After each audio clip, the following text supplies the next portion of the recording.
இருந்தாலும் கூட இப்போ ஒரு உத்வேகம் என்னன்னா தமிழக வெற்றி கழகத்தினுடைய தலைவர் மரியாதைக்குரிய நம்மளுடைய தளபதி அவர்கள் இங்க வந்து பரந்தூர் பசுமை விமான திட்டத்தினுடைய போராட்ட குழுவினரை சந்திக்க நான் உத்தேசித்திருக்கேன்னு அவர் அறிவிச்ச அந்த டயத்துல இருந்து எல்லாமே செய்தி தமிழக ஃபுல்லா காட்டு தீயா பரவி அப்போ இந்த திட்டத்துக்கு அவர் மக்கள் மத்தியில நின்று இந்த திட்டத்தை எதிர்க்கிறதுக்கு அவரும் ஆதரவு கரை நீட்டுறார் அப்படின்னும் போது அது நிச்சயமா ஒரு திருப்பு முனையை உருவாக்குது. என்ன திருப்பு முனைனா மாநில அரசு நிச்சயமா பயப்படும்.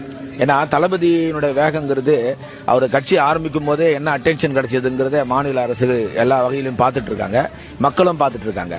மக்கள் நேசனா நான் விவசாயிகள் நலனை பேன்றதுக்காக இந்த போராட்ட களத்துக்கு நான் வரப்போறேன்னு அவர் வரும்போது மக்களும் நாங்க ரொம்ப அவளோடு இருக்கோம். இந்த திடலெல்லாம் சரி பண்ணிட்டு அவர் வரக்கூடிய திங்கட்கிழமை அவளோட எதிர்பார்த்துட்டு இருக்கோம். அவரு நிச்சயமா வருவாரு, மக்கள் மத்தியில உரையாற்றுவாரு.